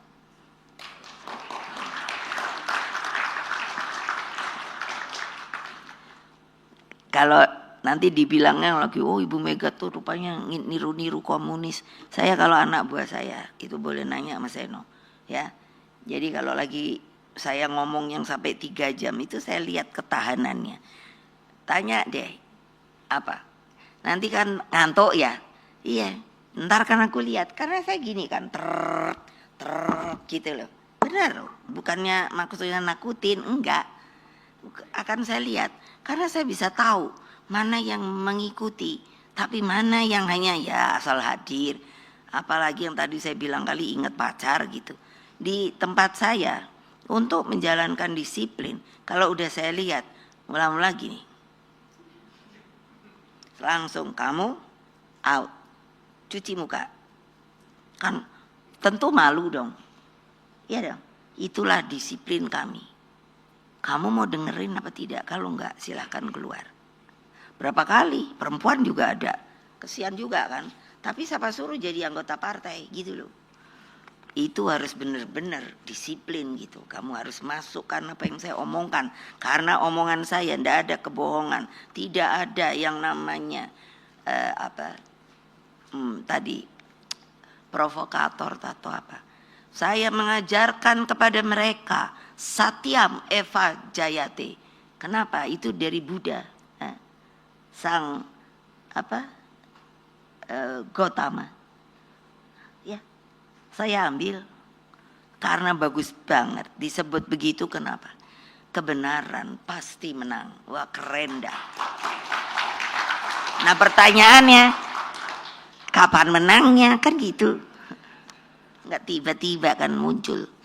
Kita yang mencari kebenaran itu ini di tempat ini. Kalian kalau mendengar saya, kita harus cari kemenangan dalam kebenaran. Nah, hadirin sekalian, rakyat Indonesia yang mendengarkan saya, bangunan sistem demokrasi, sistem hukum, dan sistem kepartaian yang sehat harus menjadi penopang tata pemerintahan negara. Dalam sistem inilah seluruh peradaban bangsa dibangun. Jadi kan gini, umpamanya akumulasi persoalan tuh, pendidikan, kesehatan hingga kemiskinan, menurunnya martabat bangsa di dunia internasional. Semua yang cinta bangsa ini sering bertanya, bagaimana dengan kebangsaan Indonesia kita? Itu Pak Todung. Jadi menurut saya, masukkan pikiran saya, permulaannya adalah ketika Bung Karno sudah dinyatakan TAP itu dicabut, maka idenya, pikirannya, semuanya harus kembali kita pelajari. Bukan karena saya anaknya, karena saya baca semua. Inilah tokoh-tokoh bangsa. Pak Hatta ekonominya, meskipun perbedaan dengan Pak Sahrir itu kalau saya masih ingat umur berapa ya, kira-kira 3-4 tahun, tapi saya kan memori saya kuat. Jadi kalau lagi rapat apalah gitu kayak gini, nanti gantian deh, namanya bapak saya mangku saya, terus udah itu nanti Pak Hatta, saya ingat nanti kalau udah Pak Sahrir gitu, jadi kayak muter gitu. Cuman yang lucu, makanya saya sering ingat, mereka itu ternyata bahasa Indonesianya rusak. Yang mereka betul, jadi Melayu. Jadi kalau lagi rapat gitu, mula-mulanya yang Jawa bahasa Jawa dijawab sama yang Jawa, yang Sunda saya ingat karena itu saya di pangku-pangku. Terus saya lama-lama makin gede, rapat tuh kayak gitu toh. Tapi kalau udah debat, wah keluar deh, hot verdam gitu. Aku tadinya nggak ngerti apa iku yo. Saya nanya, itu kan sebetulnya cercaan toh. Iya, kalau marah. Tapi udah gitu ya ketawa-ketawa gitu. Ibu saya suruh masak segala. That is, jangan dipikir ini nostalgia, tahu. Itulah citra para pendiri bangsa. Berbeda pun mereka tetap akrab. Bapak saya, ketika Pak Sahrir sampai mesti ditahan, dia bilang sama Pak Sahrir, Bung, semuanya dipanggil Bung kan, Bung, nanti Yai masuk, gitu, kan pakai Yai gitu, tapi jangan khawatir, Sus, panggilnya Ibu kan, Bu Sahrir, Sus, saya dulu pikir itu kue sus apa bukan ya, itu nggak ada yang menceritakan saya, kalau saya udah meninggal. Siapa yang mau menceritakan? Begitulah semangatnya para pendiri bangsa. Mereka penuh dengan cita-cita, tidak seperti gini. Siapa suruh saya masuk PDI Perjuangan, membentuk partai? Kok sekarang polisi aja, mbok ya yang partai lain tuh ya digituin, no? Betul apa enggak? Ya, dah. Waktu Pak Hasto katanya mau dipanggil, apa mau ditahan, saya bilang, Kapolri, gitu karena nggak mau ketemu, saya ngomong terbuka. Kalau dia ditangkap, saya hitung, apa tuh, apa namanya? Si itu siapa yang gara-gara kamu mau ditangkap nih, siapa namanya? Tuh, Harun Masiku, itu tahun 2019. Coba ayo ahli hukum, berani hitung berapa semuanya yang ditahan. Siapa nih? Sampai tahun segini nih, ayo. Kan semuanya diblok. So, what do you do? Gak ada yang berani, nggak berani. Saya bilang, kalau Hasto itu ditangkap, saya datang. Ya, saya nggak bohong. Kenapa? Saya ketua umum, bertanggung jawab kepada warga saya. Dia adalah sekjen saya. Sepi dah. Lalu saya bilang, siapa itu Rosa? Katanya apa? Ininya KPK. Tapi mau pakai masker, pakai apa namanya, topi apa kuno sing ada depannya ku. Ya toh? Lah, berarti dia sendiri kan takut karena dia menjalani hal yang nggak benar. Lah, karena Pak Harto digeledah, nggak ada yang bisa jadi barang bukti. Dan apa enggak? Terpaksa ini saya harus ngomongkan karena ini adalah adalah tempat pertemuan banyak ahli-ahli, pinter-pinter. Masa takut? Nah kan terus diem. Loh saya bilang, loh si Rosa itu punya surat perintah enggak? Kan yang dianya turun itu kan ada ininya Pak Hasto. Siapa tuh? Si Kusnadi itu toh. Dia disuruh memang bawa tasnya Pak Hasto. Jadi mereka tuh pikir mungkin ada di dia. Loh, tapi kan harus ada prosesnya, no. Nggak kayak ngono, no. Dan ini banyak sekali kejadian, tahu ibu-ibu. Bergerak kalian tuh, gitu loh. Lihat ke bawah, kemiskinan dan lain sebagainya. Jangan hanya dengarkan. Kalian tahu nggak, ibu tuh senengnya nyari orang miskin. Ada bapak, kalau nggak percaya boleh tanya Bu Risma. Apa? Tidurnya di kandang kambing. Aku dikasih anak-anakku tuh maksudnya anak PDI, karena tahu saya suka nyari orang miskin. Yo, nggak salah, beneran di kandang kambing. Iya Bu, kan ibu suruh nyari. Tak panggil Mbak Risma, ambil. Nah, udah dah, jangan mikirin Hermi, Dior apa boleh. Lah iyalah, kan ibu-ibu selalu gitu. Kalau ditanya saya punya Dior, punya. Nanti terus, oh Ibu Mega hidupnya apa namanya itu? Apa itu? Apa? Ya deh, gitu-gitu lambola ya. Gitu. Loh, saya bukannya bilang kalian nggak boleh kaya, tapi setelah kaya, karena kita bergotong royong, tolonglah di sekitar rumah situ. Berapa banyak aku ini saya pikir ini sahabat jadinya saya kok jadi agen sosial ya. Kan ini pemerintah Republik Indonesia. Polisi, dengar. Daripada lo mau nangkap orang yang nggak keruan-keruan, cari juga lo, karena ada sel kamu di mana saja. Dengerin ya, yang namanya Kapolri. Lo ya bener. Di kolong jembatan ada orang, tahu-tahu saya hanya lihat karena mata saya itu kan saya lihat apa di jalan, saya suruh berhenti. Kamu punya duit nggak? Sama ajudan. Siap Bu. Itu ada orang, dia pakai kereta roda. Jadi coba tanya di mana dia tinggal, siapa dia. Aku pikir apa namanya disabilitas. Terus ternyata apa? Dia adalah tukang ngamen.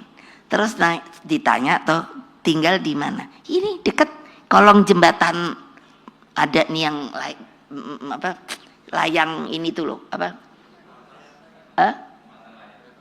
bukan itu, ini layang apa, jalan layang. Di bawahnya kan itu. Aku bilang, gile, ini di Menteng loh. Ku suruh angkut. Bukan saya mau cari nama, no, itu kemanusiaan saya. Nah, ini hanya gembar-gembar, terus menghilangkan kemiskinan apa? Lo gampang, pergi aja kolong-kolong jembatan, lihat yang namanya ini Jakarta toh. Saya udah bilang tuh sama si Pak Pram, kamu sebelum dianya pergi apa namanya kampanye, pergi ke Jakarta Utara, tanya sama orang di sana, masih adakah yang namanya Gang Senggol? Artinya saya pernah ke sana, ternyata masih ada. Sampai mereka bilang, "Duh, salam Bu Mega ya, kok tahu Gang Senggol?" Artinya, saya adalah orang yang turun ke bawah. Jadi ibu-ibu jangan mentereng-mentereng terus. Mentereng boleh, tapi ya itu turun, lihat manusia Indonesia yang masih perlu, katanya mau kasih makanan gratis. Setuju saya, lah benar lah. Tapi apa? Saya hitung lah, saya juga tukang masak kok. Ibu saya tuh orang Sumatera, Bengkulu. Jadi tradisi apa?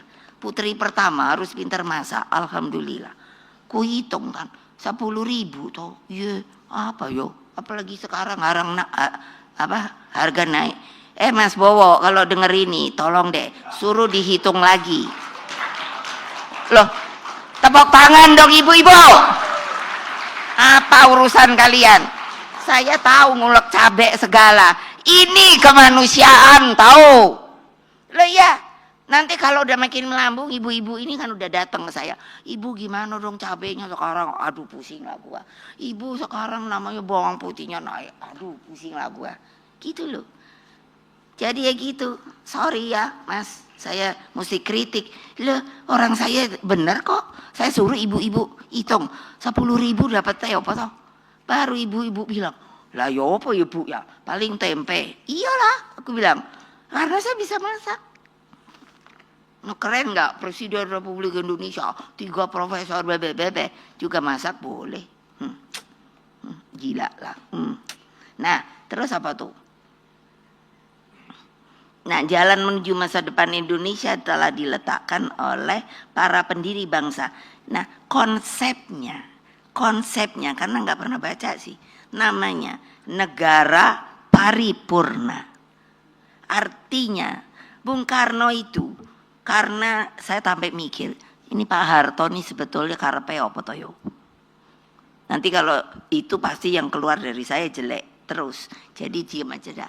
Jadi maksud saya, Bung Karno itu konsekuen dengan mengatakan dari para pendiri negara paripurna. Paripurna itu kan artinya selesai.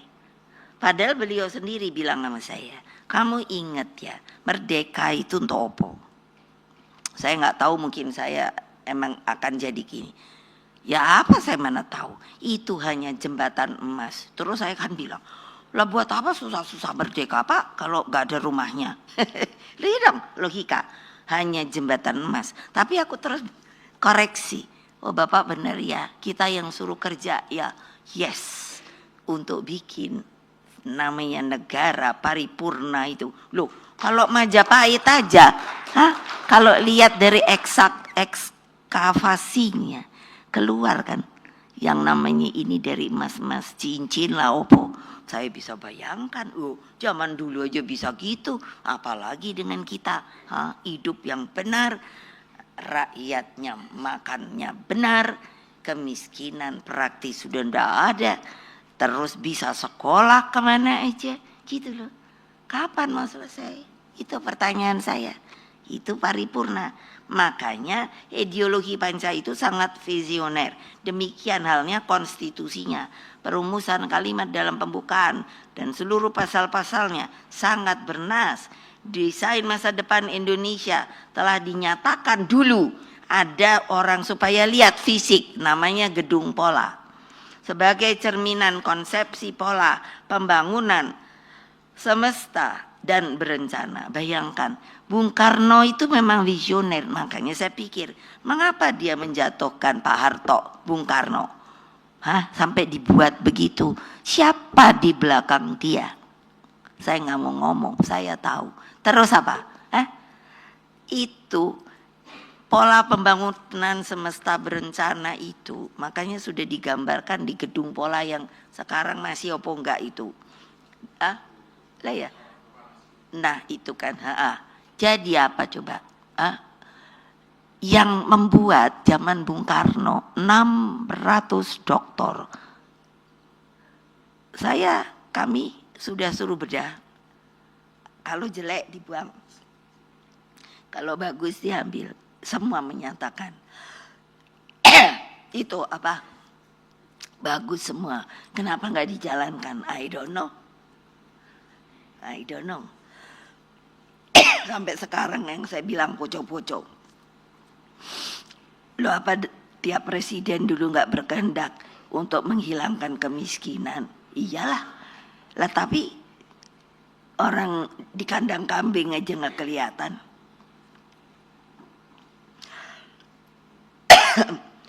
Itu sempurna, hebat.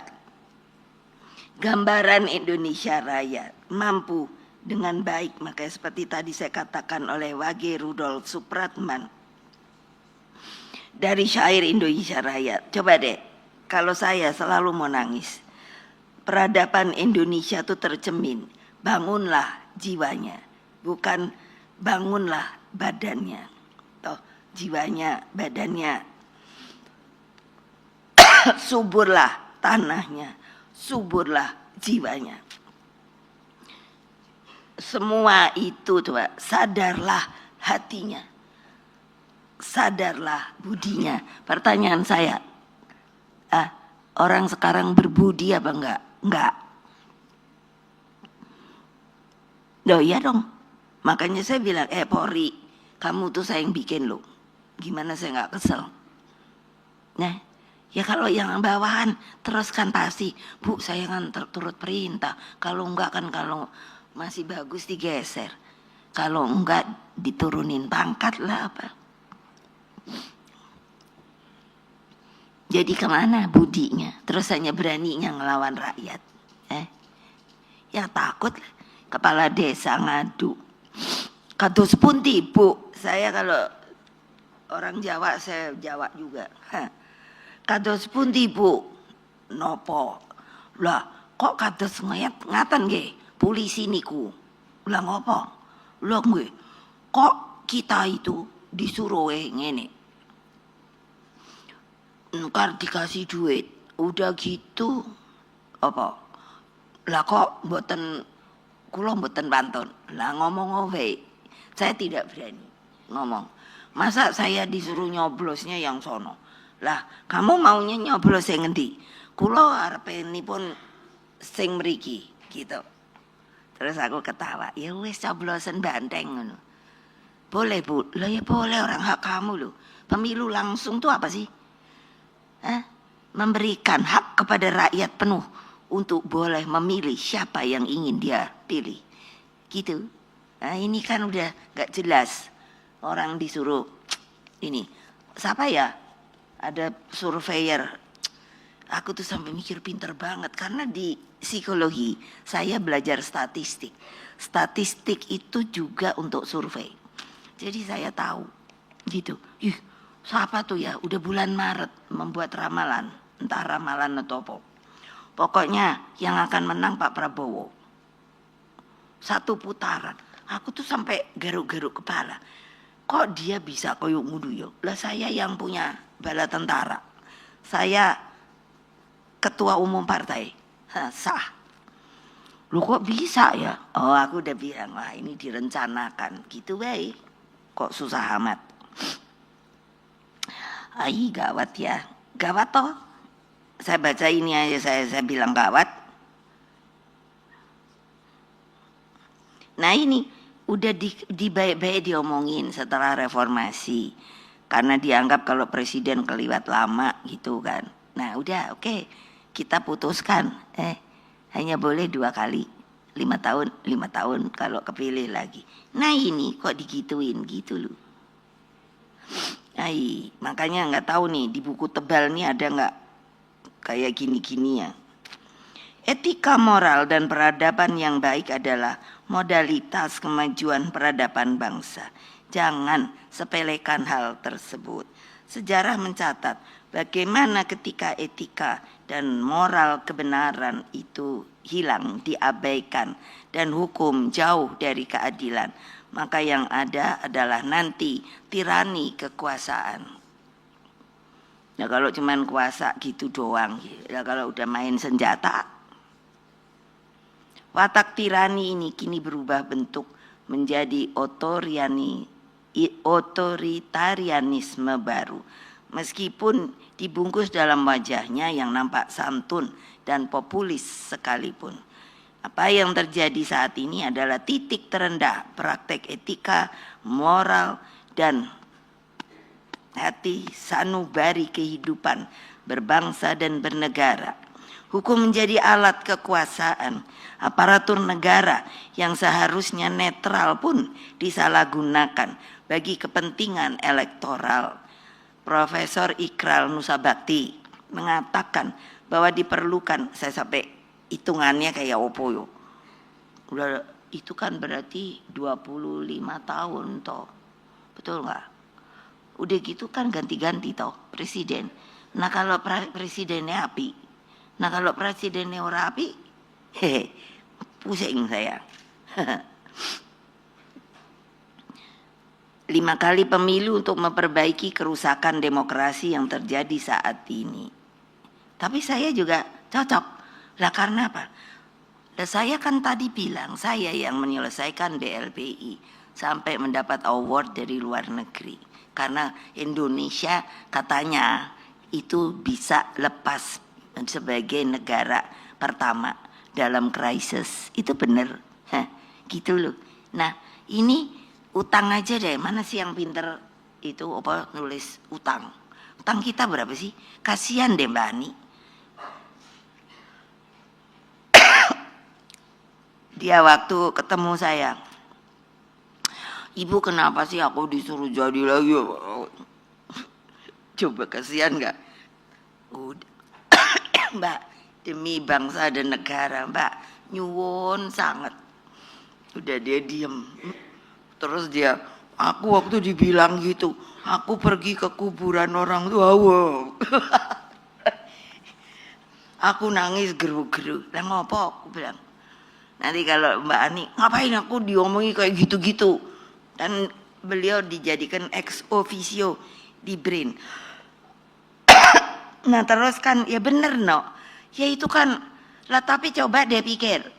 Ayo, siapa orang yang ngerti sekarang keadaan keuangan? Boleh sebut nama ke saya. Saya nyari aja sampai pusing. Panggil Pak. Coba. Pak ini saya Menteri Keuangan saya, Pak Budiono. Saya diskusi. Pak Jaton. Karena kan dianggap kita itu zakon kabinet. Wah keren. Aku bilang, Mas tolongin dong. Siapa ya kira-kira bisa diusulkan sebagai Menteri Keuangan. Waduh aku ya udah mikir Mbak. Pusing aku. Lah kok kuno pusing lah. Aku ya tambah pusing no. Kalau sama beliau kan ngomong Jawa. Artinya apa? Kalau nggak kejadian nih. Bayar utang. Ntar ya tanya aja sendiri. Tapi saya terus terang udah gini, dak, gitu. Gawat.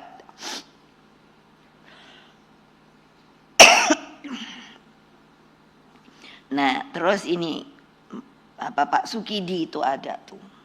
Terus menyerukan betapa bahayanya watak kekuasaan otoriter populis dengan ambisi kekuasaan yang begitu tinggi. Sampai Butet aja, aku bilang sama Mas Butet, ngapa kono ya main-main politik ngono lho. Lah saiki ya perlu seniman ya main politik, Mbak. Ya wis karepmu lah. Lah saya sama dia kan sobatan. Iya, nah makanya dia bikin nih. Saya disuruh nonton terus. Ah, kono aku kon nonton terus. Apa isine gitu. Terus kan, yo ngono lah, ya ngomong seto, kan gitu. Ini ojo nguntal negoro. Lah benar, sampai civil society. Tadinya kan bungkem, aku pikir ki negara apa aku sing duwe dhewe ya ngono. Iya, ngomong aja aku. Itu. Akhirnya mulai daripada ngikut bersuara. Alhamdulillah, terima kasih.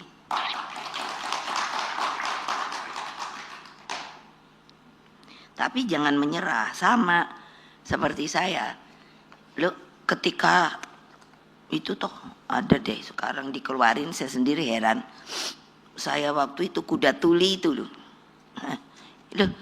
Oh kan udah anak-anak tuh kan pinter. Terus udah gitu pada ngomong loh, coba ya betapa saya bangga. Anak-anak itu, maksudnya PDI. Bu kasihan deh tentara tuh pada lemes. Loh kok kamu tahu pada lemes, makanannya yang dikasihin tuh basi. Oh, masuk.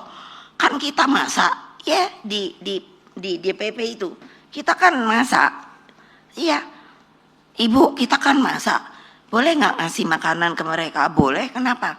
Terus aku bilang, kok baik amat kamu ya? Kata ibu mesti gitu. Lah kita kan yang dikurung sama mereka. Kali nanti ditembak. Ya biarin aja. Kita kasih kebaikan. Coba. Nah, jadi lucu toh. Udah gitu ada lagi. Ibu, ada yang ngomong bisa nggak beliin odol sama itu sikat gigi? Lah ngapain dong ngurusin itu anak-anak saya? Pakai odol sikat gigi. Mereka kan disuruh jaga terus dong, ngepung. Mereka bilang belum gosok gigi. Iya, kok kamu tahu? Baunya bu. Gile nggak?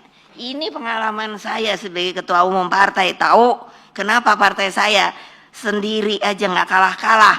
Karena kami itu bonding, tahu nggak? Ini hari ini saya diundang tumben sama si Bahlil. Yo kan HUTN apa? Golkar. Terus saya suruh sopo yo? Tadi bukan situ toh. Yang saya suruh ke sana siapa ya? Oh Pak Utut. Ketua fraksi.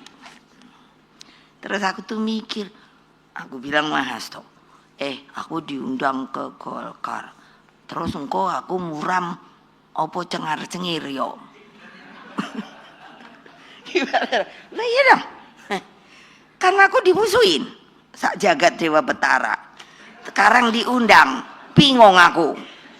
Iya jadi kata Haso udah deh Bu, iniin aja deh. Apa namanya? Delegasikan gitu. Terus siapa ibu mau delegasikan? Nanti kalau terlalu bawah dibilang enggak ini, kayak enggak apa ya, sebagai tamu enggak hormat. Kalau ketinggian nanti dipikir udah mau gabung lagi. Keren enggak? Iya. Ayo jangan diem Pak Mahfud. Kasih gitu 2 jempol gitu loh. Betul nggak? Iya pusing saya. Hanya untuk siapa yang mau kusuruh. Banyak kan yang bilang, ibu gabunglah ke sono. Lah gabung gua dapatnya apa? Presiden udah masuk gabung, aku bilang. Udah nih. Ya tapi kan nanti, nanti pasti yang lain bilang dia datang belakangan, jadi nggak bisa dapat 2 atau 3, 1 aja deh gitu. Udah gitu dicariin yang paling jelek, aku bilang. Ini buka rahasia sedikit. Gawat deh negara ini. Coba bayangin. Aduh. Nah jangan menyerah dah. Masuk nggak kasihan sama yang memerdekakan republik dengan jiwa raga itu deh. Aduh jangan takut. Itu juga manusia kok. Dan juga apa sih? Nggak ada deh yang bakal abadi. Aduh. Iya. Lah saya aja juga pensiun jadi presiden. Sekarang masih keren.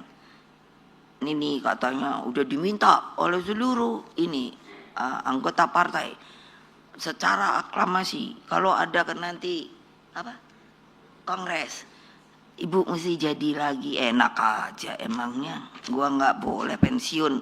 Aku bilang gitu. Ini biar kedengeran. Kenapa? Karena aku juga udah ada nih berita nanti di kongres, karena sekarang kurang bisa berhasil, katanya di kongres juga mau diawut-awut. Saya sengaja nih supaya pada kedengeran dah. Coba kamu mau awut-awut partai saya.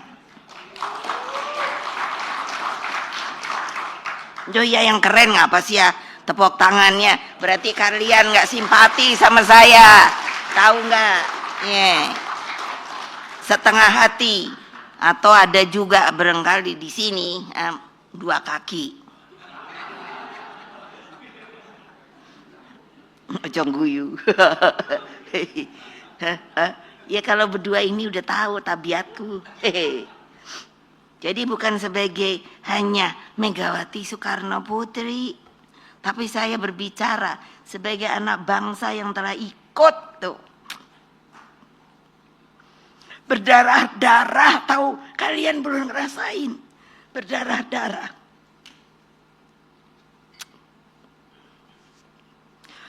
Udah soalnya nanti bikin nangis.